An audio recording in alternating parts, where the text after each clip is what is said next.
আর ওর চয়েসটা যে এত ভালো আমি মানে ধারণা করতে পারি না। আর কি বলো তো, আমার মিনাকারি জিনিসটা আমার খুব ভীষণ ভালো লাগে।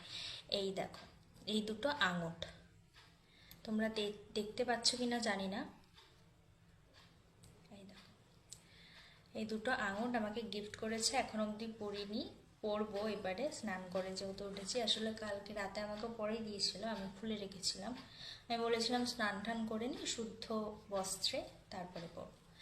তো এই যে কেমন হয়েছে তোমরা জানিও। আর আমার এই ছোট্ট গিফটটা ভীষণ ভালো লেগেছে, থ্যাংক ইউ সো মাচ আমাকে এত সুন্দর গিফট দেওয়ার জন্য বর। তো চলো এখন এটা আমি পরবো, আর পরে তোমাদের সাথে দেখাচ্ছি কেমন লাগছে। আর তোমরাও কমেন্টে জানিও আমার এই ছোট্ট গিফটটা তোমাদের কেমন লেগেছে। আর তোমাদের দাদাভাইয়ের গিফটটা এখন ডিউ রইল, যখন আমি তোমাদের দাদাভাইকে দেবো গিফটটা তখন তো তোমরা দেখতেই পাবে, তোমাদের সাথে শেয়ার করবো। তো বেশি বকা হয়ে যাচ্ছে, চলো এটা পরে নিই, তারপর তোমাদেরকে দেখাচ্ছি।